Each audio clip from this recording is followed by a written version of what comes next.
الحمد لله وحده والصلاة والسلام على من لا نبي بعده أما بعد فقد قال الله تبارك وتعالى في كلامه المجيد وفرقانه الحميد بعد أعوذ بالله من الشيطان الرجيم قد أفلح المؤمنون الذين هم في صلاتهم خاشعون وقال تبارك وتعالى حافظوا على الصلوات والصلاة الوسطى وقوموا لله قانتين وقال سبحانه وتعالى فويل للمصلين الذين هم عن صلاتهم ساهون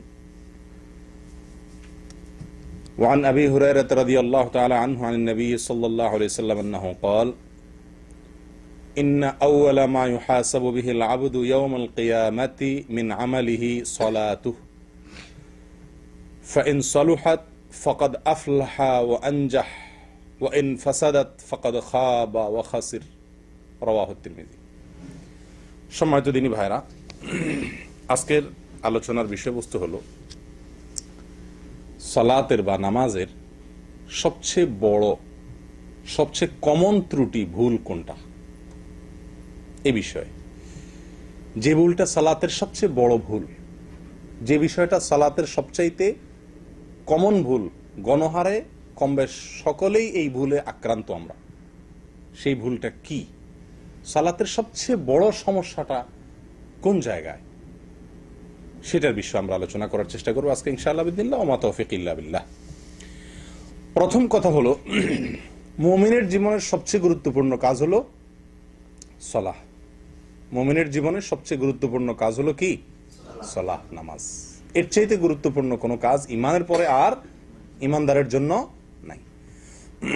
কিয়ামতের ময়দানে আল্লাহ সুবহানাহু ওয়া তাআলা, সুনানে তিরমিজির হাদিসে আসছে যে আল্লাহ সুবহানাহু ওয়া তাআলা সর্বপ্রথম বান্দার যে হিসাবটা নেবেন সেটা হলো কিসের? নামাজের।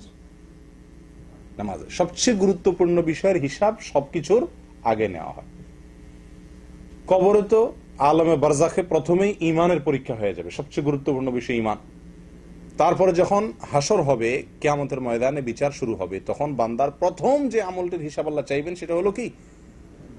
ইন্না আউওয়ালা মা ইউহাসাবু বিহিল আবদু মিন আমালিহি ইয়াউমাল কিয়ামাতি মিন আমালিহি সালাতুহু। অন্য বর্ণনা আছে আউওয়ালু মা ইউহাসাবু বিল আবদু ইয়াউমাল কিয়ামাতি আস-সালাহ।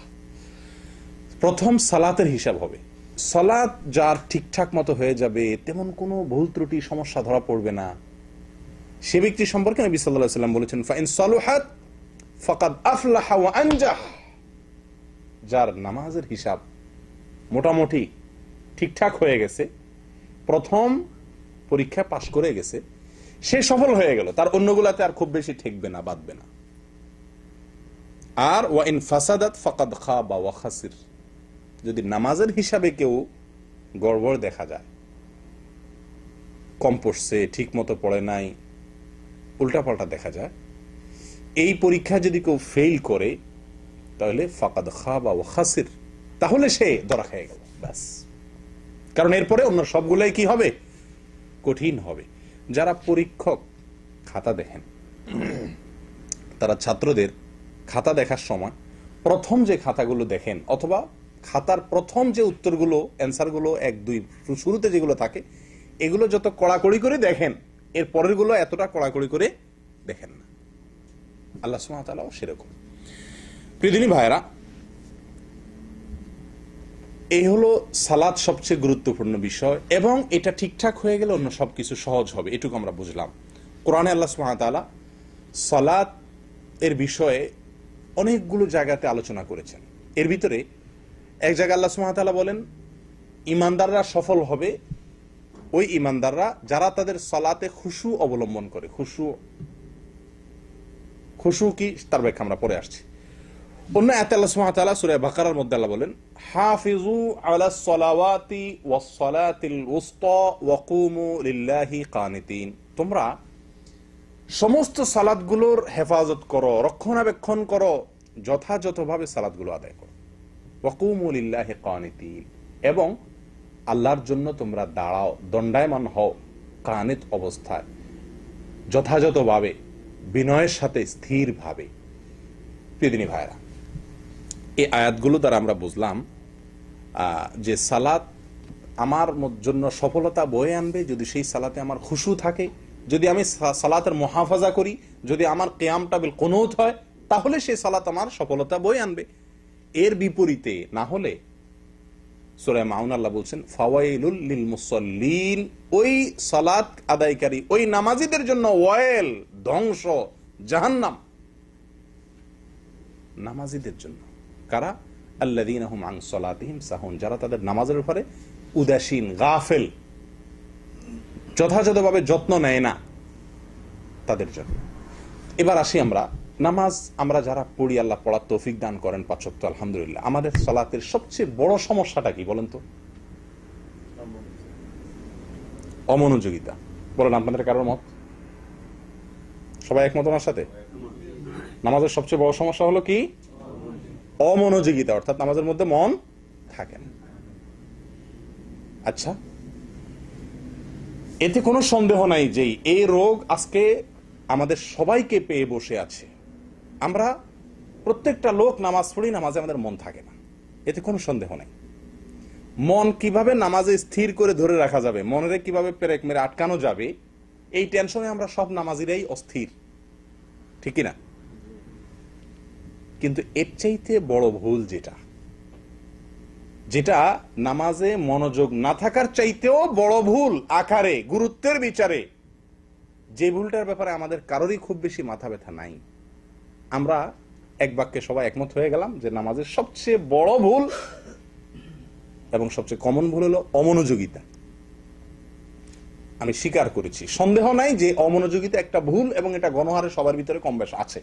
কিন্তু এর চাইতে বড় ভুল যেটা সবার ভিতরে আছে সেটা হলো খুজু না থাকা, মনোযোগ। এটাকে বলা হয় খুশু। আর বাহ্যিক অঙ্গ প্রত্যঙ্গ দিয়ে সালাতের প্রতিটি রোকনকে যথাযথভাবে ধীর স্থিরতার সাথে আদায় করা, এটা হলো খুদু। দুইটা জিনিস আছে সালাতের জন্য, একটা হলো খুশু আর একটা হলো খুদু। আমরা বেশিরভাগ লোক, আমাদের আপত্তি হলো আমাদের সালাতে খুশু নাই, অর্থাৎ মন স্থির থাকছে না। আসলে মন সবসময় স্থির থাকা সম্ভব না। আপনি 2 রাকাত 4 রাকাত সালাত আদায় করবেন, নামাজ পড়বেন এবং এর শুরু থেকে শেষ পর্যন্ত আপনার মন পরিপূর্ণ নামাজেই থাকবে, কোথাও যাবে না, এটা সম্ভব না। মানুষের মন উড়ন্ত পাখির মতো, এটা ধরে সবসময় আটকে রাখা যায় না। অন্যদিকে মন চলে যেতে পারে, এই চলে যাওয়াটা দোষের নয়। দোষের কি? ইচ্ছাকৃতভাবে অন্য চিন্তা, অন্য ধ্যান, অন্য কল্পনা জল্পনা নামাজের মধ্যে করা, আল্লাহর স্মরণ ছাড়া অন্য কথার দুনিয়াবি কোনো চিন্তা করা নামাজের ভিতরে ইচ্ছাকৃতভাবে করা, এটা হলো দোষের। আর আরেকটা হলো ইচ্ছাকৃত আপনি করেন নাই, কিন্তু আপনি অন্যদিকে যে ভুলে মন চলে গেছে সেটার উপর আপনি স্থির আছেন, সরে আসার চেষ্টা করছেন না, মনটাকে আল্লাহর দিকে আনছেন না। ইচ্ছাকৃত যদি আমরা এরকম করি বা কন্টিনিউ যদি আমি এরকম করতে থাকি বা কখনো মনোযোগ আনার চেষ্টাই যদি আমি না করি, তাহলে সেটা হলো আমার নামাজের অবশ্যই একটি গুরুত্বপূর্ণ ভুল। কিন্তু যদি ভুলে কখনো অন্যদিকে মন চলে যায়, তাহলে সেটা সালাতকে নষ্ট করে দেয় না। কথা বুঝে আসছে?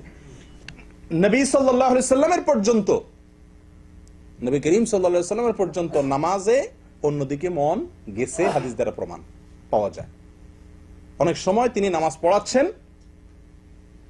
একদিন তিনি নামাজ পড়াচ্ছেন, কোন এক শিশু বাচ্চার কান্নার আওয়াজ তিনি শুনতে পাইছেন নামাজের মধ্যে, ইমামতি করছেন ওই অবস্থায়। তখন তিনি কি করলেন? বাচ্চার কান্না এত বেশি মাত্রায় হচ্ছে যে মনে হচ্ছে বাচ্চা খুব কষ্টে আছে, হয়তো তার বাবা বা মা উভয়ে তারা কি করছেন, মসজিদের জামাতে শামিল হয়ে গেছেন। তখন নবী করিম সাল্লাল্লাহু আলাইহি সাল্লাম ওই বাচ্চার কান্নার আওয়াজ শুনে তাড়াতাড়ি করে নামাজ সংক্ষেপ করে দিলেন। সংক্ষেপ করে নামাজ শেষে বললেন যে কার বাচ্চা সে যায় যেন ধরে। তাহলে এখান থেকে কি বুঝলাম? নামাজের ভিতরে অন্য কোনো দিকে মন যেতে পারে, যেতে পারে। ইচ্ছাকৃত চিন্তা করা, জল্পনা করা ভুল, বা সেটাকে কন্টিনিউ করাটা ভুল, কিন্তু যেতে পারে। কথা বুঝে আসছে প্রিয় দিনী ভাইরা? কিন্তু একটি হাদিসেও নবী করিম সাল্লাল্লাহু আলাইহি সাল্লামের জীবনের কোন অংশে কোন সাহাবীর বক্তব্য থেকে পাওয়া যায় না যে তার নামাজে তিনি রুকু, সেজদা, কেয়াম, কেরাত, বৈঠক, এই যে কাজগুলো নামাজের, এই আমলগুলো, নামাজের মূল কাজগুলো বা কোনো কাজ তাড়াহুড়া করে শেষ করেছেন, হ্যাঁ, খুব হুলস্থুল করে শেষ করেছেন, দ্রুত শেষ করে ফেলেছেন, এরকম কোন হাদিস পাওয়া যায় না। আমার কথা কি বুঝতে পারছেন? নামাজের ভেতরে মন অন্যদিকে গেছে এটা পাওয়া যায়, কিন্তু নামাজের মধ্যে নামাজের যে বাহিরের অংশ অর্থাৎ খুদু, এটা নষ্ট হয়েছে কখনো, এরকম কোন হাদিস নবী করিম সাল্লাল্লাহু আলাইহি ওয়াসাল্লামের জীবনে পাওয়া যায় না। তার মানে কি? নামাজের মনোযোগ ধরে রাখা যত বেশি গুরুত্বপূর্ণ, তার চাইতে অনেক বেশি গুরুত্বপূর্ণ বিষয় হলো, এর চাইতে অনেক বেশি গুরুত্বপূর্ণ বিষয় হলো কি? নামাজের মধ্যে নামাজের বাহ্যিক যে অঙ্গ প্রত্যঙ্গ, নামাজের বাহ্যিক যে আপনার রোকনগুলো আছে, ওয়াজিবগুলো আছে, সুন্নতগুলো আছে, এগুলো যথাযথভাবে, সুন্দরভাবে, সঠিকভাবে আদায় করা, এটা ওর চাইতে বেশি গুরুত্বপূর্ণ, ওর চাইতে বেশি জরুরি। প্রিয়দিনী ভাইরা, কারণ আপনারা অনেকেই হয়তো জানেন, নামাজের রোকনগুলো, নামাজের আমলগুলো যথাযথভাবে করা, সঠিকভাবে করা, এটা ওলামায়ে কেরামের, বহু ওলামায়ে কেরামের মতে এটা ফরজ, এটা রোকন। আমাদের দেশের ওলামায়ে কেরাম তথা আবু হানিফা রাহিমাহুল্লাহর দৃষ্টিতে এটা ওয়াজিব। ওয়াজিব আর ফরজ খুব বেশি একটা বেশ কম না। ওয়াজিব মানেও আবশ্যক, ফরজ মানেও জরুরি, খুব বেশি বেশ কম নাই। যাই হোক, প্রিয়দিনী ভাইরা, এই যে সালাত এবং এই সালাতের ধীরস্থিরতা, খুজু, আস্তে আস্তে রুকু, আস্তে আস্তে সিজদা, আস্তে আস্তে দাঁড়ানো, ধীরে ধীরে কেরাত পড়া, এই কাজগুলোকে ধীর স্থিরতার সাথে করা, এটা আজ সোনার হরিণ হয়ে গেছে। কি বলেন আপনারা?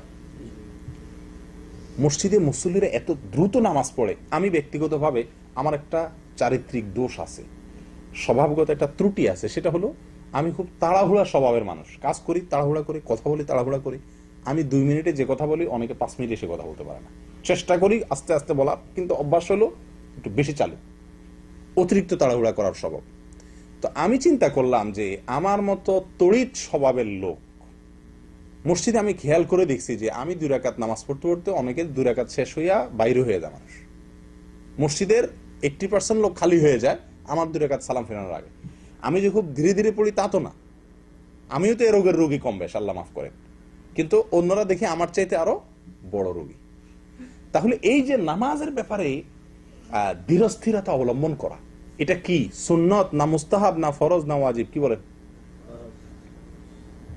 জরুরি না করলে ভালো, না করলে নেই?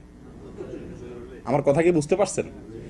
দুইটা জিনিস, একটা হলো আপনারা একটা আপত্তি তুলছেন এবং সারা দুনিয়ার নামাজি ভাইদের একটা আপত্তি, সারা পুরুষ মহিলা, বড় ছোট, বৃদ্ধ যুবক, সবার একটাই অভিযোগ নামাজ সম্পর্কে সবচেয়ে গণহারে, সেটা হলো যে ভাই নামাজে মনোযোগ থাকে না, ধ্যান থাকে না। আমরা এটা নিয়ে সবচেয়ে বেশি টেনশন করি। অথচ নামাজে মনোযোগ যদি কোনো দিকে চলে যায়, পৃথিবীর কোনো আলেমের মতে নামাজ হবে না এরকম না। হ্যাঁ, আপনার মোটেই মন নাই, নিয়তি নামাজের দিকে নাই, অন্য কোনো ধান্দা, সেটা ভিন্ন কথা। কিন্তু নামাজের মধ্যে অন্য কোনো দিকে হঠাৎ করে মন চলে গেছে, অন্য কথা মাথা চলে আসছে, আপনি আবার ফিরে নামাজের দিকে মনকে নিয়ে আসছেন, আপনার নামাজ হবে না এরকম কোনো কথা পৃথিবীর কোনো আলেম বলেন না। কিন্তু আপনার রুকুটা ঠিক মতো হয় নাই, আপনার সেজদাটা ঠিক মতো হয় নাই, সেজদা থেকে উঠাটা ঠিক মতো হয় নাই, রুকু থেকে দাঁড়ানোটা ঠিক মতো হয় নাই, সারা দুনিয়ার ওলামাদের মতে আপনার সালাত হয় নাই। আমি কি বুঝাতে পারছি? তাহলে সালাতের যেই ভুলটা আমাদের সবাইর হয়, অথচ এটা নিয়ে আমাদের তেমন কোনো মাথা ব্যথা নাই, এটা নিয়ে আমাদের কেন টেনশন? সবাই ওই মনোযোগ নিয়ে আসি, ঠিক আছে আপনি মনোযোগের চেষ্টা করেন, কিন্তু আপনি যেই ভুলটা হলে নামাজই হবে না, বাতিল হয়ে যাবে, সেই ভুলটা আমাদের ভিতরে অহরহ হচ্ছে। এ বিষয়ে আমাদের সাবধান হওয়া দরকার কি দরকার না বলেন? ফাওয়াইলুল লিল মুসাল্লিন আল্লাযীনা হুম আন সালাতিহিম সাহুন, এই আয়াতের ব্যাখ্যায় তাফসীর ইবনে কাসিরে ইমাম ইবনে কাসির রাহিমাহুল্লাহ তিনি বলেন, এর অর্থ হলো ইম্মা আন ওয়াক্তিহাল আউয়াল ফায়ুআখিরুনাহা ইলা আখিরিহি দাইমান আও গালিবান ওয়া ইম্মা আন আদাইহা বিআরকানিহা ওয়া শুরুতিহা আলাল ওয়াজহিল মা'মুরি বিহি। অর্থাৎ আল্লাহ বলছেন ওই সকল নামাজীদের জন্য ওয়াইল, বেনামাজি না। বেনামাজি তো হিসাবের খাতাই নাই, আল্লাহ মাফ করে করতে ঠিকানাই জাহান্নাম, ইল্লা মান রাহিমা রাব্বি। নামাজি ব্যক্তি যারা, এদের ভিতরে যারা নামাজের ভিতরে গাফলতি করে, যাদের নামাজের ভিতরে উদাসীনতা আছে, মনোযোগ নাই এবং দেহযোগ নাই, মনোযোগ নাই দেহযোগ নাই, সঠিকভাবে সালাত আদায় করে না, গাফলতি করে, এক কথায় সালাতের বিষয়ে অযত্নশীল যারা, এই লোকগুলোর জন্য ওয়েল, জাহান্নাম, ধ্বংস। তাফসীর ইবনে কাসির বলে যে এর মানে হলো দুই ভাবে অমনোযোগের কথা হতে পারে। এক হলো দেরি করে সালাত আদায় করে, সব সময় ফজরের সালাত 7টা বাজে উঠা পড়ে, অথবা টাইমের ভিতরেই পড়ে কিন্তু একদম শেষ হতে পড়ে, অবহেলা করে। অথবা এর অর্থ এটাও হতে পারে যে সাহুন বলতে উদ্দেশ্য হলো সালাতের পরে গাফলতির বলতে উদ্দেশ্য হলো সালাতের যে রোকন, যে ওয়াজিব আছে, এগুলোকে যেভাবে করা দরকার সেভাবে করে না, সেই ব্যক্তির জন্য ওয়াজিব। আচ্ছা, আপনাদেরকে একটা প্রশ্ন করি। আপনারা তো সবাই কম বেশ জানেন, আল্লাহ তাআলা কোরআনে কারিমে সালাত কায়েমের কথা বলেছেন প্রায় সব জায়গায়। এক দু জায়গায় বলেছেন ফাসাল্লি লিরাব্বিকা ওয়ানহার ইত্যাদি, দুই এক জায়গাতে বলছেন সালাত আদায় করো। বেশিরভাগ জায়গাতে আল্লাহ তাআলা বলেছেন আকিমিস সালাহ অথবা আকিমুস সালাহ, না, সালাত কায়েম করো। কায়েম করো মানে কি, কে বলতে পারবেন? সালাত পড়া, আল্লাহ সুবহানাহু ওয়া তাআলা বলেছেন আকিমুস সালাহ, তোমরা সালাত কায়েম করো, নাকি?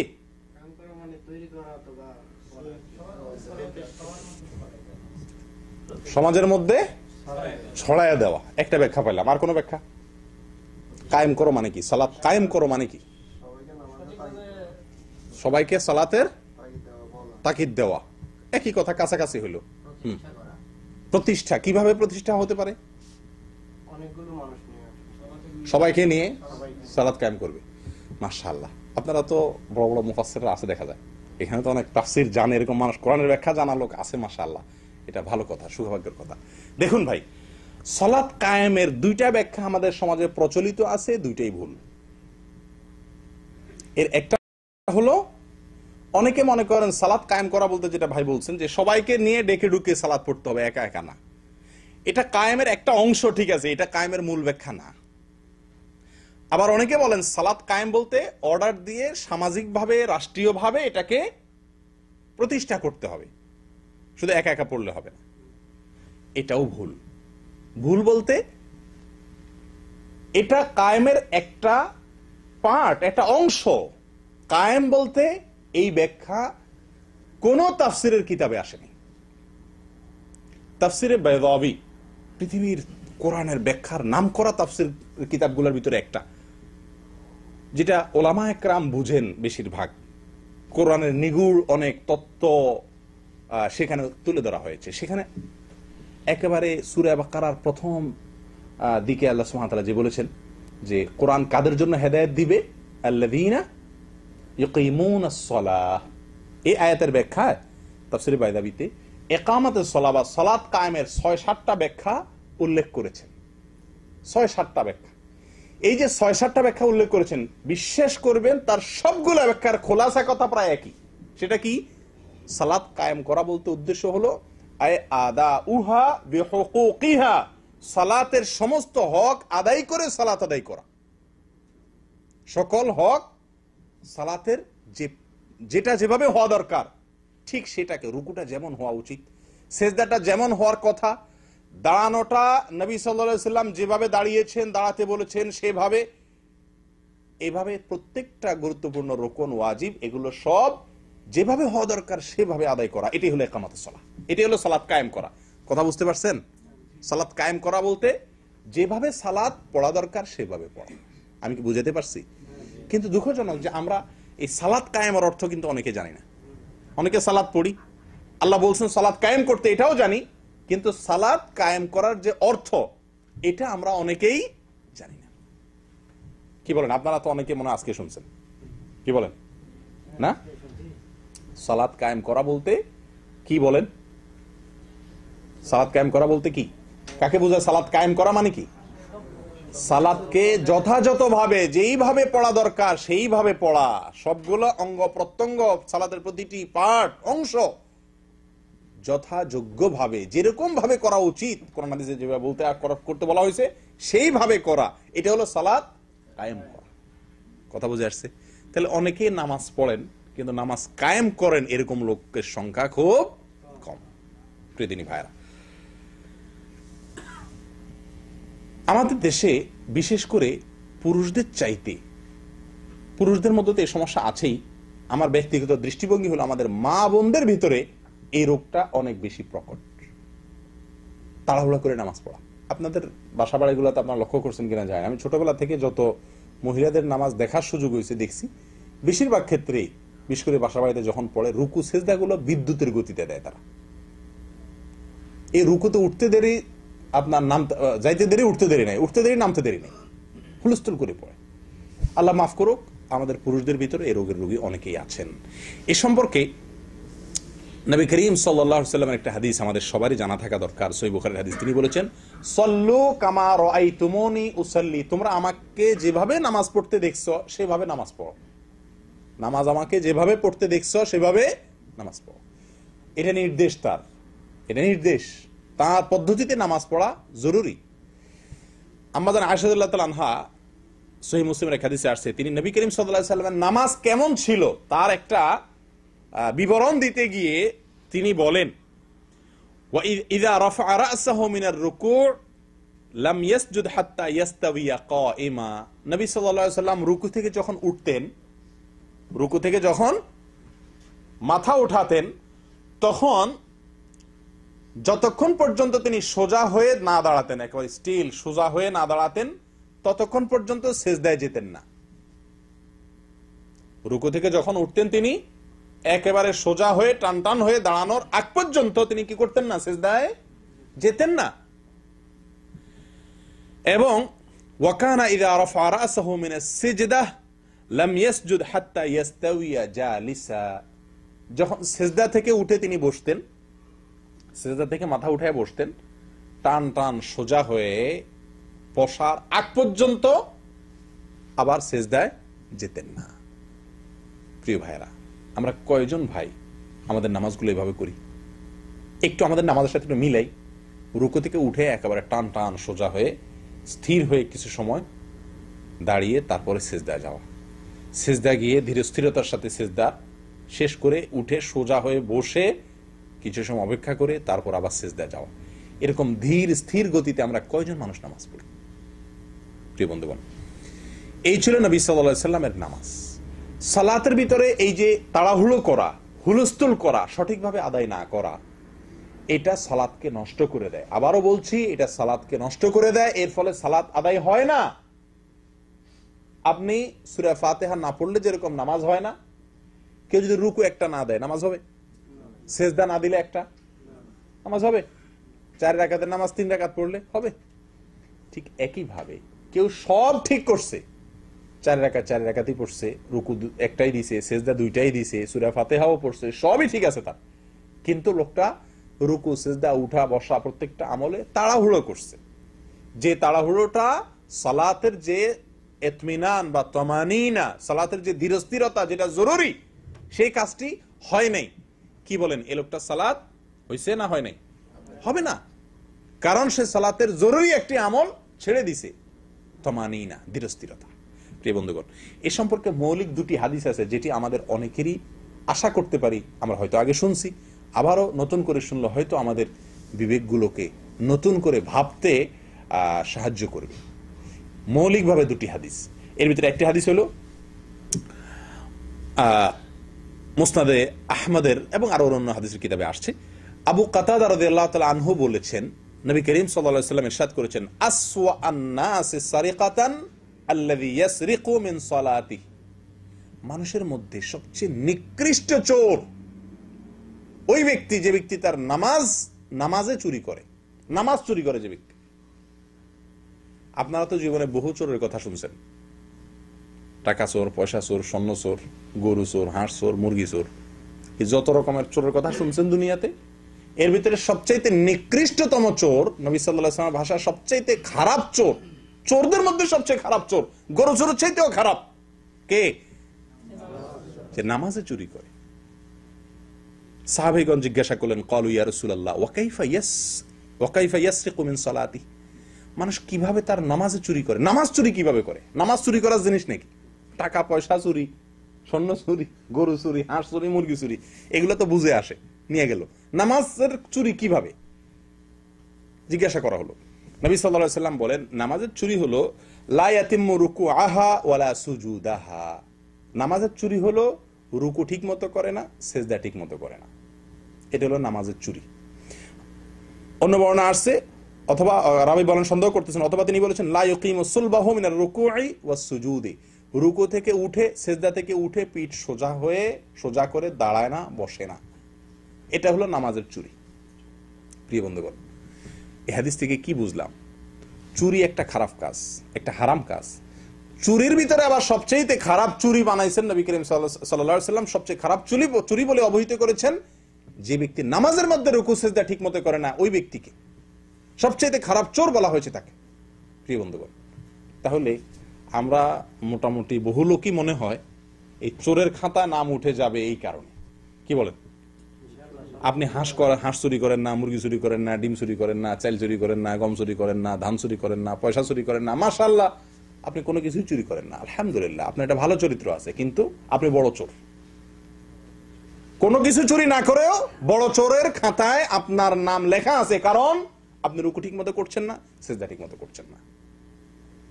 কি বলেন ভাই? জিনিসটা ভাবার বিষয় কিনা, চিন্তা করার কিনা? গণহারে মসজিদগুলোতে মানুষ দেখবেন বিদ্যুতের গতিতে নামাজ পড়ে, বিদ্যুতের গতিতে এক রাকাত নামাজ পড়তে 1 মিনিট টাইমও লাগে না, 60 সেকেন্ড টাইমও লাগে না। অথচ সহিভাবে, যথাযথভাবে যদি আপনি নামাজ আদায় করতে চান, 1 রাকাত নামাজে একেবারে না হইলেও তো 1.5 মিনিট সময় লাগার কথা, সেখানে 1 মিনিটও লাগে না, 1-1.5 মিনিটে 2 রাকাত শেষ। এরকম হয় কি হয় না? আল্লাহ হেফাজত করে। প্রিয় বন্ধুগণ, এই একটা হাদিস আমরা শুনলাম। তাহলে নামাজের ভিতরে যারা ধীরস্থিরতা অবলম্বন করে না, তাড়াহুড়ো করে, যথাযথভাবে রুকু সিজদা করে না, এরা কোনো কিছু চুরি না করেও সবচাইতে বড় চোর।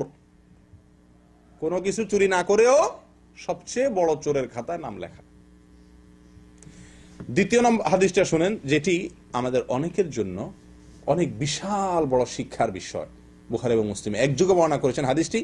আবু হুরায়রা রাদিয়াল্লাহু তাআলা বর্ণনা করেছেন যে নবী সাল্লাল্লাহু আলাইহি সাল্লাম মসজিদে নববীতে প্রবেশ করলেন, এরপরে আরেকটা লোক তার পিছে পিছে ঢুকলেন, ঢুকে লোকটি সালাত আদায় করলেন। মসজিদে ঢুকে তিনি নামাজ পড়লেন। নামাজ পড়ার পরে তিনি নবী করিম সাল্লাল্লাহু আলাইহি সাল্লামের কাছে আসছেন, এসে সালাম দিলেন। নবী করিম সাল্লাল্লাহু আলাইহি সাল্লাম সালামের জবাব দিলেন। জবাব দিয়ে এরপরে তাকে বললেন, ইরজি ফাসাল্লি ফাইন্নাকা লাম তুসাল্লি। সালামের জবাব দিয়ে বললেন, ইরজি ফাসাল্লি ফাইন্নাকা লাম তুসাল্লি, যাও তুমি আবার নামাজ পড়ো, কারণ তুমি নামাজ পড়ো নাই। এতক্ষণ যা করছো এটা নামাজ পড়া বলো না, এটাকে নামাজ হয়ই নেই, তোমার নামাজ হয়ই নেই, না পড়ার মতো। তুমি নামাজ পড়ো নাই এটা বলেন না যে তোমার নামাজ পুরোপুরি সঠিক হয় নাই, কিছু হয়েছে এরকম না, বলছেন যে ফাইন্নাকা লাম তুস, তুমি নামাজ পড়োই নি, এটা নামাজই না, আবার পড়ো। লোকটা চলে গেছেন, যে আবার পড়লেন, পড়ে এসে আবার সালাম দিলেন, আসসালামু আলাইকুম। নবী সাল্লাল্লাহু আলাইহি ওয়াসাল্লাম জবাব দিলেন, ওয়ালাইকুম আসসালাম। এরপরে তিনি বললেন যে আবারও একই কথা বললেন, ইরজি ফাসাল্লি ফাইন্নাকা লাম তুসাল্লি, যাও আবার নামাজ পড়ো, কারণ তুমি নামাজ পড়ো নাই। রাসূল নামাজ পড়ছে, এটাকে নামাজই বলছেন না নবী সাল্লাল্লাহু আলাইহি ওয়াসাল্লাম, সারা জীবন পড়ছি এরকম নামাজ আমরা অনেকে। ওই লোকটা আবার চলে গেলেন, আবার পড়ে আসলেন, 3 বার তিনি নামাজ পড়লেন, 3 বার তাকে নবী সাল্লাল্লাহু আলাইহি ওয়াসাল্লাম নামাজ পড়ালেন। লোকটা এবার 3 নম্বর বার পড়ে শেষ করে এসে সালাম দেওয়ার পরে যখন নবী করিম সাল্লাল্লাহু আলাইহি ওয়াসাল্লাম তাকে একই কথা বললেন, তখন লোকটা বললেন, ওয়াল্লাযী বা'আসাকা বিল হক, হে রাসূল, যে আল্লাহ আপনাকে সত্য নিয়ে পাঠিয়েছেন, দুনিয়াতে নবী হিসেবে পাঠিয়েছেন, তার নামে শপথ করছি, মা উহসিনু গায়রা হাযা, আমি এর চাইতে ভালো আর নামাজ তো জানি না ইয়া রাসূলুল্লাহ, ফাআল্লিমনি, তো আমাকে শিক্ষা দিন কিভাবে নামাজ পড়ব। নবী করিম সাল্লাল্লাহু আলাইহি ওয়াসাল্লাম তখন তাকে নামাজ শিখালেন। কিভাবে শিখালেন দেখেন, তিনি বলছেন যে ইযা কুমতা ইলা সলাতি ফাকাব্বির, যখন তুমি নামাজ পড়তে দাঁড়াবে প্রথমে আল্লাহু আকবার বলে তাকবীর বলো, সুম্মা ক্রা মা তায়াসসারা মাআকা মিনাল কুরআন, এরপরে কোরআনের যেটুকু পারো, 2 আয়াত 4 আয়াত 6 আয়াত 10 আয়াত 1 সূরা 2 সূরা যতটুকু সম্ভব হয়, সূরা ফাতিহার পরে অন্য সূরা তেলাওয়াত করো, সূরা ফাতিহা পড়ো, অন্য সূরার সাথে পড়ো। সুম্মা রকা, সুম্মার কা, এরপরে তুমি রুকুতে যাও। কেরাত শেষ করলা, এরপরে রুকুতে যাও। হাত্তা তাতমাইন্না রাকিআন, তিনি বলেন নাই রুকুতে যাও এরপরে উঠো, না, রুকুতে যাও বলে আরেকটা কথা যোগ করছেন। বোঝা গেছে এটা না হলে রুকু হবে না। কি কথা যোগ করছেন? বলছেন হাত্তা তাতমাইন্না রাকিআন, যতক্ষণ পর্যন্ত রুকুতে গিয়ে স্থির না হও, রানিয়ে না, রুকুতে গেলা, রুকুতে যায় স্থির না হও, ততক্ষণ পর্যন্ত তুমি রুকু করতে হবে। গেলাম আর উঠে গেলাম হলো না, যে আমাকে স্থির হয়ে অপেক্ষা করতে হবে। ফুকাহা ইকরাম বলেন কমপক্ষে একবার সুবহান রাব্বিয়াল আযীম বা সুবহানাল্লাহ স্বাভাবিকভাবে ভালোভাবে পড়ার মতো সময় কমপক্ষে থাকতে হবে। কথা বুঝে আসছে?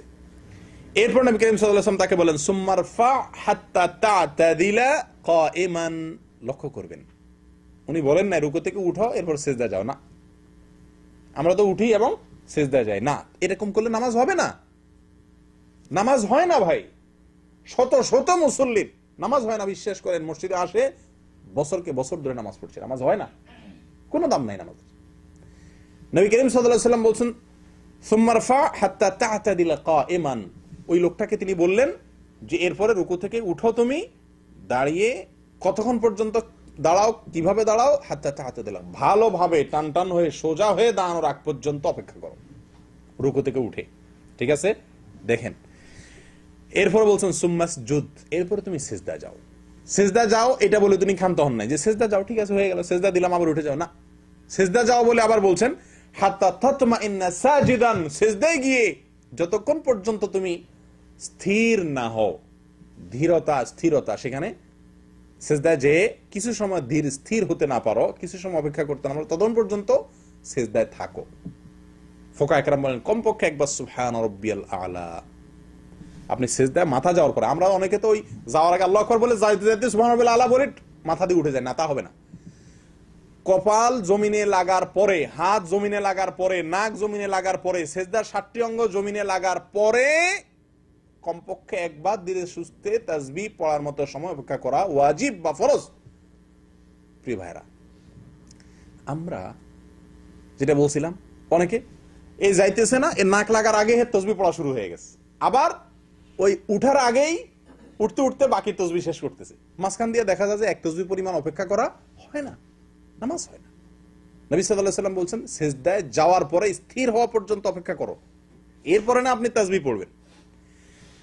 আচ্ছা, এরপরে বলছেন সুম্মারফা, সিজদা থেকে উঠো, বাস উঠে আবার সিজদা যাও, না, উঠো, উঠে বলে নবী করিম সাল্লাল্লাহু আলাইহি ওয়াসাল্লাম বলছেন হাত্তা তাতমাইন্না জালিসান, সিজদা থেকে উঠো, কতক্ষণ পর্যন্ত উঠো অপেক্ষা করো? যতক্ষণ পর্যন্ত তুমি টান টান হয়ে সোজা হয়ে বসা, স্থির হয়ে চুপচাপ না বসো, ততক্ষণ পর্যন্ত অপেক্ষা করো। তার মানে কিছু সময় অপেক্ষা করতে হবে।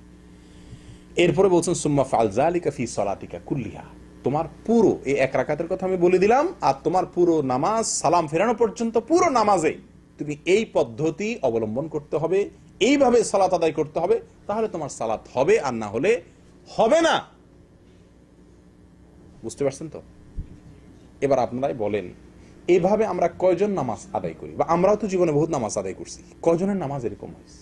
প্রিয় বন্ধুগণ, সহিহ বুখারীর একটি হাদিস আপনাদের অনেকেরই হয়তোবা অবাক লাগবে শুনলে, হয়তো নতুন শুনছেন অনেকেই। হুযায়ফা রাদিয়াল্লাহু তাআলা আনহু এক ব্যক্তিকে দেখলেন যে সে তাড়াহুড়া করে নামাজ পড়তেছে, আমরা যেভাবে পড়ি এই জাতীয় নামাজ পড়তেছে। তিনি এরকম নামাজ পড়া দেখে লোকটাকে ডাক দিলেন, ডাক দিয়ে বললেন তুমি কতদিন এভাবে নামাজ পড়ছো বাবা, ভাই কতদিন এভাবে তুমি নামাজ পড়ছো? লোকটা বলল 40 বছর ধরে। কত বছর ধরে? 40 বছর ধরে তিনি এভাবে নামাজ আদায় করছেন। অন্য বর্ণনা আসছে 40 বছরের কথা না, আপনার সে অনেকদিন থেকে এইভাবে সালাত আদায় করছেন। তো হুযায়ফা রাদিয়াল্লাহু তাআলা আনহু তাকে ডেকে বলছেন যে ভাই লাউ মুত্তা আলা গায়রি ফিতরাতিল্লাতী ফাতারাল্লাহু মুহাম্মাদান সাল্লাল্লাহু আলাইহি ওয়াসাল্লাম আলাইহা, তুমি যদি এই নামাজ নিয়ে মরো, যেভাবে নামাজ পড়তেছো, এই যদি সারা জীবনের নামাজ হয় তোমার, আর এই নামাজ নিয়ে তুমি কবরে যাও মরো, তো মনে রাখবে মুহাম্মদ সাল্লাল্লাহু আলাইহি ওয়াসাল্লামের ধর্মের উপরে তোমার মৃত্যু হলো না, মুসলমান হয়ে মরতে পারলা না, সারা জীবন নামাজ পড়ছো। যদি এরকম নামাজ পড়ো তাহলে মুহাম্মদ সাল্লাল্লাহু আলাইহি ওয়াসাল্লাম যে ধর্ম নিয়ে আসছেন, যে পদ্ধতি নিয়ে আসছেন, তার পদ্ধতিতে তোমার মৃত্যু হলো না, তোমার জীবনটা গেল না। প্রিয় বন্ধুগণ, কত বড় চিন্তার কথা, কত বড় টেনশনের কথা। কি নামাজ পড়ছি, হ্যাঁ, কি নামাজ পড়ছি, সবাই মনোযোগ নিয়ে আস, সবাই ধ্যান নিয়ে আস, কিন্তু সালাতের বাহির ঠিক নাই। একটা কথা মনে রাখা দরকার আমাদের, এটা ঠিক যে অন্তর হলো রাজধানী দেহের, মন যদি কোনো দিকে থাকে তার অঙ্গ প্রত্যঙ্গ সব ঠিক হয়ে যায়, ঠিক আছে কিনা? হাদিসে আসছে নবী করিম সাল্লাল্লাহু আলাইহি ওয়াসাল্লাম বলেছেন, আলা ইন্না ফিল জাসাদি মুদগা লা মুদগা ইযা সালুহাত সালুহাল জাসাদু কুল্লুহু ওয়া ইযা ফাসাদাত ফাসাদাল জাসাদু কুল্লুহু আলা ওয়া হিয়াল কলব। শরীরের একটা অঙ্গ আছে যেটা ঠিক থাকলে সব ঠিক হয়ে যায়, সেটা হলো অন্তর। অতএব অন্তর ঠিক হয়ে গেলে সব ঠিক হয়ে যায়। এজন্য আমরা সবসময় চেষ্টা করি আগে মনোযোগটা ঠিক করতে। মনোযোগ ঠিক করলে মনে করি বাকি সব ঠিক হয়ে যাবে। কিন্তু ভাই, কখনো এর উল্টাও হয়। এটা হলো বেসিক, এটা হলো মূল কথা। কিন্তু কখনো কখনো এর উল্টা প্রভাবও দেখা যায়, অর্থাৎ বাহিরের অঙ্গ প্রত্যঙ্গের প্রভাব অন্তরে গিয়ে পড়ে। হয় না এরকম? আপনি যদি আঘাত পান হাতে, ব্যথা পান পায়ে, মাথায়, অন্তরে ব্যথা অনুভব হবে কিনা, দুঃখ অনুভব হবে কিনা? বাহিরের প্রভাব অনেক সময় ভেতরে পড়ে। আমি আমার ব্যক্তিগত জীবনের একটি পরীক্ষা অভিজ্ঞতা থেকে আমি আপনাদেরকে বলছি এবং অনুরোধ করছি, আহ্বান জানাচ্ছি, যারা নামাজে মনোযোগ ধরে রাখতে পারেন না, যাদের নামাজের ধ্যান থাকে না, অন্যদিকে মন চলে যায়, আল্লাহর কথা মনে আসেই না, নামাজের কথা মনেই থাকে না, অন্য কথা চলে যায়। আল্লাহর কসম, আমি নিজে পরীক্ষিত আমার নিজের জন্য। আপনাদেরকে আমি আহ্বান করছি, এটা আপনারা পরীক্ষা করে দেখুন। আপনি যদি নামাজের আরকান, আহকাম, উঠা বসা, রুকু, সিজদা এগুলাতে ধীরস্থিরতা অবলম্বন করেন, খুব ধীরে ধীরে করা যে জরুরি, এই হাদিসগুলোকে মাথায় রেখে আপনি এভাবে ধীরস্থিরতার সাথে আপনি নামাজ আদায় করেন, ইনশাআল্লাহ আপনার নামাজে মনোযোগ আসবে। আপনি 2 রাকাত নামাজ পড়ে দেখেন, পরীক্ষামূলক 2 রাকাত নফল নামাজ পড়ে দেখেন, বা কালকে ফজর নামাজে ইনশাআল্লাহ পড়ে দেখেন যে খুব ধীরস্থিরতাতে হাত বেঁধে একেবারে আস্তে আস্তে সূরা ফাতিহা পড়লেন, হ্যাঁ, এরপর আপনার অন্য সূরা মিলালেন, খুব ধীরস্থিরতা, হুলস্থুল করবেন না, মাথা রাখবেন, হুলস্থুল করলে নামাজ হবে না, সেটা মাথায় রেখে খুব আস্তে আস্তে পড়লেন। সূরা ফাতিহা শেষ না করতে করতে ওয়ালা দাল্লিন আমিন কইয়া ওই কুল আউযু বিরাব্বিন নাস মালিকিন নাস ইলাহিন নাস মিন শাররিল ওয়াসওয়াসিল খান্নাস আল্লাযী ইউওয়াসওয়িসু ফি সুদুরিন নাস কইতে কইতে আবার রুকু চলে গেলেন না, দাঁড়ায়া নাস বলা শেষ, কিছুক্ষণ থামেন, এরপরে বলেন আল্লাহু আকবার, আস্তে আস্তে রুকুতে যান। রুকুতে যাইতে যাইতে সুবহানাল্লাহ লাজম শুরু করেন না, রুকুতে যায় মাথাটা পিঠটা সমান করেন। আপনার যদি মাথা পুরোপুরি, পিঠ যদি পুরোপুরি না ঝুঁকে, নামাজ হবে না, হাদিস স্পষ্ট বলা আছে। পুরোপুরি রুকুতে একদম পিঠ মাথা দুইটাকে সমান দিয়ে পুরোপুরি রুকুতে গিয়ে, এরকম অনেকে এতটুক যায় না, এতটুক না, পুরোপুরি রুকুতে যান, এরপরে শুরু করেন সুবহান রাব্বিয়াল আযীম, সুবহান রাব্বিয়াল আযীম, সুবহান রাব্বিয়াল আযীম, আমার মহান রব, মহান পালনকর্তা পবিত্র, 3 বার বলেন।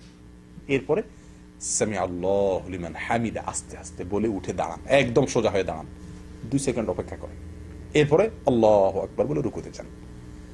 রুকুতে গিয়ে মাথা, নাক, হাত, হাঁটু সব মাটিতে রাখার পরে এবার শুরু করেন সুবহান রাব্বিয়াল আলা। ওই যেতে শুরু করেন না, কথা বুঝতে পারছেন?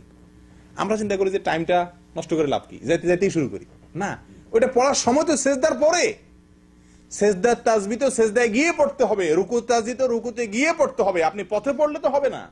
আমার কথা কি বুঝতে পারছেন? এই জন্য রুকুতে যান, সব অঙ্গগুলা, নাক, হাত, কপাল সব মাটিতে লেগে গেছে, এবার শুরু করেন সুবহান রাব্বিয়াল আলা, আস্তে আস্তে ধীরে ধীরে সুবহান রাব্বিয়াল আলা, সুবহান রাব্বিয়াল আলা 3 বার পড়ে এরপর আল্লাহু আকবার বলে সোজা হয়ে বসেন, একদম টান টান হয়ে। কিছু সময় অপেক্ষা করেন, 2 সেকেন্ড, 1 সেকেন্ড, অন্তত ওলামা ইকরাম বলেন, ফুকাহা ইকরাম বলেন, কমপক্ষে একবার সুবহানাল্লাহ বলার মতো সময় দিয়ে অপেক্ষা করেন, নামাজ হবে না। আপনি রুকু থেকে উঠে যদি সাথে সাথে যান, ওয়াল্লাহি নামাজ হবে না, এবং সারা দুনিয়া ওলামাদের মতে আপনি নামাজের ওয়াজিব তরক করেছেন বা ফরজ তরক করেছেন মতান্তরে। আর রুকু থেকেও যদি একইভাবে রুকু থেকে উঠেই সাথে সাথে চলে গেলেন, নামাজ হবে না, উঠে আপনাকে সোজা হয়ে দাঁড়াতে হবে। এবার আপনারা বলেন, এইভাবে যদি 2 রাকাত সালাত আদায় করা যায়, আপনি পরীক্ষা করে দেখেন, আপনার মন নামাজে দেখবেন অন্য কোনো দিকে যাচ্ছে না। কারণ আমি আমার রুকুর ঠিক করার ধান্দায় আছি, আমি আমার সেজদা হচ্ছে কিনা সেই চিন্তায় আছি, তাহলে তো আমার অন্যদিকে মন যাওয়ার সুযোগই নেই। আমার কথা বুঝতে পারছেন? ইনশাআল্লাহ যদি সালাতের এই আরকান আহকাম গুলোকে, খুজুরটাকে ঠিক করেন, ইনশাআল্লাহ খুশু ঠিক হয়ে যাবে। ভাই, অন্তর মানুষের হাতে সবসময় থাকে না, মানুষ চাইলেও মনটাকে সবসময় ধরে রাখতে পারে না, কিন্তু মানুষ যেটা পারে সেটা কি, এই রুকুগুলো ঠিক মতো করতে পারে, সিজদাগুলো আমরা ঠিক মতো করতে পারি নাকি? এটা আমাদের কন্ট্রোলে কিনা? 100%। আমার অঙ্গ প্রত্যঙ্গগুলো পুরোপুরি আমার কন্ট্রোলে, অন্তরটা সবসময় আমার নিয়ন্ত্রণে থাকে না। আপনার যেটা নিজের নিয়ন্ত্রণে আছে, আপনার যেটা সাধ্যের মধ্যে আছে সেটুকু আপনি করেন ইনশাআল্লাহ। যেটা আপনার সাধ্যে নাই, আল্লাহ সুবহানাহু ওয়া তাআলা সেটা ঠিক করে দিবেন। কথা বুঝে আসছে? করবেন তো ইনশাআল্লাহ? আল্লাহ আমাদেরকে তৌফিক দান করেন। প্রিয় দিনী ভাইরা, আনাস রাদিয়াল্লাহু তাআলা আনহু বর্ণনা করেন, সহিহ বুখারী মুসলিমের হাদিস, নবী সাল্লাল্লাহু আলাইহি সাল্লাম ইরশাদ করেছেন, আতিমুর রুকু ওয়াস সুজুদ, তোমরা রুকু এবং সিজদাগুলোকে ইতমাম করো, পরিপূর্ণ করো। রুকু সিজদাকে পরিপূর্ণ করো। রুকু পরিপূর্ণ করা মানে হলো ভালোভাবে পিঠ মাথা সোজা হয়, এত বেশি ঝুঁকতে হবে, হালকা ঝুঁকলে হবে না, পরিপূর্ণ ঝুঁকতে হবে। ঝুঁকেই শুধু না, ঝুঁকার পরে তাসবিহ পড়তে হবে ধীরে স্থিরতার সাথে, এরপরে উঠে সোজা হয়ে দাঁড়ায়, একদম টান টান হয়ে সোজা দাঁড়ায় অপেক্ষা করতে হবে কিছু সময়, এরপর আপনি সিজদা যাবেন। এটা বলে রুকু ঠিক করা। সিজদাও একইভাবে। এটা করার জন্য নবী করিম সাল্লাল্লাহু আলাইহি ওয়াসাল্লাম নির্দেশ দিয়েছেন। ইবনে মাজাহর এক হাদিসে আসছে, নবী সাল্লাল্লাহু আলাইহি ওয়াসাল্লাম বলেছেন, ইয়া মাশাআল মুসলিমিন, ইয়া মাশাআল মুসলিমিন, ও মুসলিমরা শুনে রাখো, লা সালাতা লিমান লা ইউকিমু সুলবাহু ফির রুকু'i ওয়াস সুজুদ। হাদিসটি সহিহ। নবী সাল্লাল্লাহু আলাইহি ওয়াসাল্লাম বলেন, ও মুসলিমরা, ও মুসলমানরা, যে ব্যক্তি নামাজের মধ্যে রুকুতে তার পিঠ সোজা না করে, পিঠ মাথা সোজা না করে, অর্থাৎ ভালো করে না ঝুঁকে, এরকম থাকলে তার সোজা হলো না। এবং সেজদায় গিয়ে যে ব্যক্তি পিঠ মাথা সোজা না করে, সঠিকভাবে রুকু এবং সেজদা না করে, ওই ব্যক্তির সালাত হয় না, নবী করিম সাল্লাল্লাহু আলাইহি ওয়াসাল্লাম বলছেন। প্রিয় দিনী ভাইরা, আবু হুরায়রা রাদিয়াল্লাহু তাআলা আনহু বলেন, আমারনি রাসূলুল্লাহ সাল্লাল্লাহু আলাইহি ওয়াসাল্লাম বিসালাস ওয়া নাহানি আন সালাস, আমাকে নবী করিম সাল্লাল্লাহু আলাইহি ওয়াসাল্লাম তিনটা কাজের ব্যাপারে বিশেষ নির্দেশ দিয়েছেন, আর তিনটা কাজ থেকে বিশেষভাবে নিষেধ করেছেন। যে তিনটা কাজের জন্য বিশেষভাবে নির্দেশ দিয়েছেন তার ভিতরে একটা হলো একটা ওয়ানাহানি, তিনটা কাজ থেকে তিনি নিষেধ করেছেন, যে সেই নিষিদ্ধ কাজগুলোর ভিতরে একটা হলো নাহানি আন্নাকরাতিন কানাকরাতিদ দিক, মুরগির ঠোকরের মতো যেন আমি ঠোকর না দেই নামাজে। মুরগির ঠোকর বুঝুন তো? মুরগির ঠোকর তো আর আমাদের বোঝানোর দরকার নেই, আমাদের দেশের মানুষ আমরা সবাই জানি আলহামদুলিল্লাহ মুরগির ঠোকর। এই মুরগির ঠোকরের মতো নামাজ যেন না হয়, রুকু সেজদা উঠা বসা, হ্যাঁ, ফটাফট দ্রুত, এটা যেন না করি। নবী করিম সাল্লাল্লাহু আলাইহি ওয়াসাল্লাম আমাকে স্পষ্ট আলাদাভাবে নিষেধ করেছেন। কে বলছেন?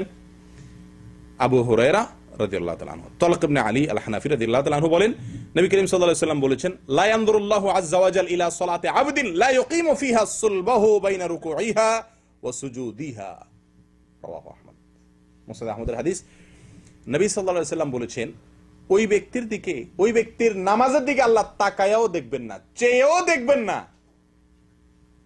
তাকায়াও দেখবেন না আল্লাহ সুবহানাহু ওয়া তাআলা ওই ব্যক্তির নামাজের দিকে, যে ব্যক্তি রুকু থেকে সোজা হয়ে না দাঁড়ায়, সিজদা থেকে উঠে সোজা হয়ে না বসে, কিছুক্ষণ অপেক্ষা না করে উঠেই আবার চলে যায়, এই ব্যক্তির দিকে আল্লাহ সুবহানাহু ওয়া তাআলা তাকাবেন না।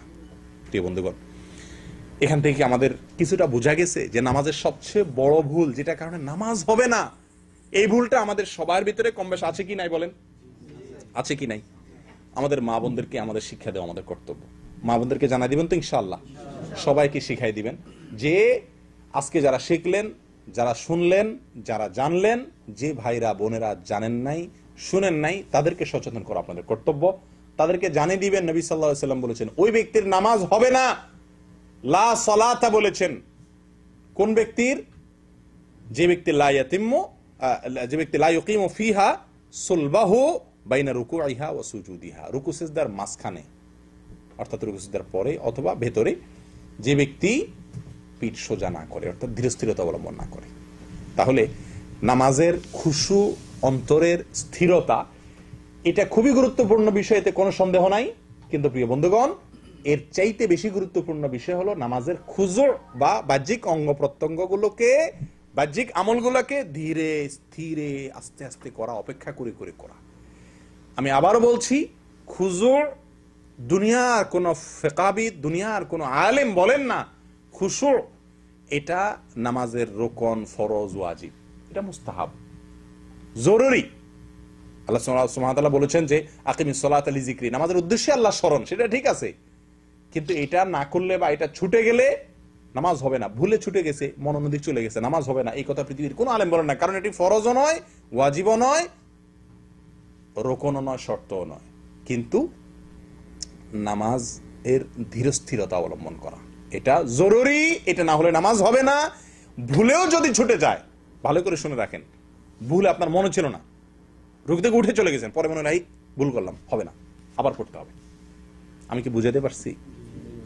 আল্লাহ সুবহানাহু ওয়া তাআলা আমাদের সকলকে নামাজের এই সবচাইতে বড় ভুল, সবচাইতে গণভুল, সবচাইতে কমন ভুল, যে ভুলটা আমাদের সবাইয়ের হয়, সকলের হয়, সেই ভুলটা থেকে আল্লাহ তাআলা আমাদেরকে সংশোধন করার তৌফিক দান করেন। এই যে সাহাবীর কথা আপনারা শুনলেন, দীর্ঘদিন নামাজ পড়ছেন, তিনি কি বললেন? যে তুমি যদি এই নামাজ নিয়ে দুনিয়া থেকে যাও, তাহলে মুহাম্মদ সাল্লাল্লাহু আলাইহি সাল্লামের ধর্ম নিয়ে যেতে পারলা না, মুহাম্মদ সাল্লাল্লাহু আলাইহি সাল্লামের দিন নিয়ে তুমি মরতে পারলা না। চিন্তা করে দেখেন। তাহলে এখন প্রশ্ন ওঠে যে আমরা সারা জীবন যে করছি, ভুল করছি, এটার কি হবে? তাহলে কি এগুলোর নামাজ আবার পড়তে হবে কিনা? প্রশ্ন আসে কিনা? এটা প্রশ্ন আসে কিনা? ইবনুল কাইয়িম রাহিমাহুল্লাহ বলেছেন, ইবনে উসাইমিন রাহিমাহুল্লাহ একই কথা বলেছেন। কি বলেছেন? ওনারা বলেছেন যে যদি আপনি না জানা কারণে, এটা আপনার ফরজ যে, ওয়াজিব যে, ইতমিনান, ধীরতা, স্থিরতা, অপেক্ষা করা, উঠে এক তাসবিহ পরিমাণ কমপক্ষে সোজা হয়ে দাঁড়া অপেক্ষা করা, শুধু সোজা দাঁড়ালে হবে না, দাঁড়া এক তাসবিহ অপেক্ষা করা, সোজা উঠে সেজদা থেকে এক তাসবিহ অপেক্ষা করা, সেজদায় গিয়ে পরিপূর্ণভাবে সেজদা করে তারপরে কমপক্ষে এক তাসবিহ অপেক্ষা করা, ধীর স্থিরতা, এটা যে জরুরি এই জিনিসটা আপনি জানতেন না। এটা যদি হয় তাহলে আশা করা যায় আপনি তওবা করলে আল্লাহ তাআলা পিছের গুলো মাফ করবেন। তবে এখন জানার পর থেকে আপনি, আর যদি ভুল হয় তাহলে আপনার এটা মাফ নাই। আমি কি বুঝাতে পারছি? কিন্তু আরেকটা সমস্যা দেখা দেয়, সেটা হলো আমাদের দেশে অনেক ইমাম সাহেব, বা এখানেও আছে অনেক ইমাম সাহেব, এমন বিদ্যুৎ গতিতে নামাজ পড়ে, বিশেষ করে রমজান মাসে বা রমজানের বাইরেও দেখা যায়, যে আপনার এত দ্রুত নামাজ পড়ে যে আপনার এতক্ষণ যে আলোচনা শুনলেন, সে আলোচনার আলোকে নামাজটা হয় না। এরকম আছে না অনেক ইমাম নামাজ পড়ে? এরকম যদি ইমাম নামাজ পড়ে, তাহলে তার পিছনে নামাজ পড়লে কি নামাজ হবে কিনা, এটা আরেকটা প্রশ্ন, ঠিক কিনা? এই প্রশ্ন উত্তর হলো, যদি ইমাম স্বাভাবিকভাবে তাড়াহুড়া করে, কিন্তু তাড়াহুড়াটা ওই যে সালাতের এই যে তমানিনা, ধীরস্থিরতা, আবশ্যক কাজ যেটা, এটাও না থাকে, তাহলে সেক্ষেত্রে ইমামের নামাজ হয় না। আর ইমামের নামাজ না হলে মুসল্লির ইক্তেদাও বাতিল। আমি কি বুঝাতে পারছি? আর যদি এমনি তাড়াহুড়া করে, কিন্তু ওই মাত্রা তাড়াহুড়া না, যে মাত্রার কারণে তার সালাত বাতিল হয়ে যাবে, সালাত হয় না, বা সালাতের ওয়াজিব ছুটে গেল, ফরজ ছুটে গেল, এর মাত্রার তাড়াহুড়া না, এমনি তাড়াহুড়া, কিন্তু এত বেশি তাড়াহুড়া না, তাহলে সেই ইমামের পিছনে নামাজ পড়লে নামাজ আদায় হয়ে যাবে। কথা কি বুঝাতে পারছি? বিশেষ করে এখানে দ্বিতীয় জামাতে আপনারা যখন নামাজ পড়েন, আমিও পড়ি, আপনারা খেয়াল করছেন অনেকে নিশ্চয়ই, যে দ্বিতীয় জামাতের ইমাম, বা এই যে রেল স্টেশনে বা ছোট ছোট মসজিদের রাস্তাঘাটে অনেক সময় 2-4 জন মিলে জামাত করেন না, তখন দেখা যায় যে ইমাম, যে এই বেচারা তো আর ওই আপনার লেখাপড়া করেন না, ইমাম থাকে না, যে আসে তখন সেই ইমাম হয়ে যায়। তো কিছু কিছু লোক পড়ে মাঝে মধ্যে, এমন দ্রুত নামাজ পড়ে, আপনারা খেয়াল করছেন কিনা, যে তারা কিন্তু এই আলোচনার আলোকে তাদের নামাজ হয় না। এরকম যদি হয় তাহলে আপনার নামাজ হবে না। আমি কি বুঝাতে পারছি? আল্লাহ তাআলা আমাদেরকে সংশোধনের তৌফিক দান করুন। আমি আহ্বান করব আপনাদেরকে, এই মেসেজটুকু, এই বিষয়টুকু আপনারা অন্যদের কাছে পৌঁছে দিবেন, মা বোনদের কাছে পৌঁছে দিবেন, যে ধীরস্থিরতা, নামাজের ভেতরে ধীরস্থিরতা, এটা নামাজের জরুরি কাজ। মনে থাকবে ইনশাআল্লাহ? নামাজের ভেতরে ধীরস্থিরতা অবলম্বন করা নামাজের জরুরি কাজ। এটা তরকারির লবণ নয়, এটা তরকারির পানি, এটা তরকারির তরকারি। তরকারি রান্না করতে লবণ যদি না দেন, খাওয়ার মতো হবে না, কিন্তু পেট ভরবে, কষ্ট মষ্ট করে ঢুকে পেট ভরান যাবো নাকি? নামাজের ভিতরে মনোযোগ নাই, মন অন্যদিক গেছে, লবণ ছাড়া নামাজ হলো আর কি, নামাজটা এমন জুতের হলো না। কিন্তু যদি আপনার কি হয়, যদি আপনি নামাজের রোকনগুলা, রুকু সিজদাগুলো ঠিক মতো না করেন, তাহলে আপনার তরকারিই নেই। তরকারি না থাকলে সালান হবে কিভাবে? কথা বুঝে আসছে? এই দিকটা লক্ষ্য করতে হবে। আল্লাহ তাআলা আমাদেরকে তৌফিক দান করেন। জাযাকুমুল্লাহ ওয়া আখিরু দাওয়ানা আলহামদুলিল্লাহি রাব্বিল আলামিন। জি, কোনো প্রশ্ন থাকলে।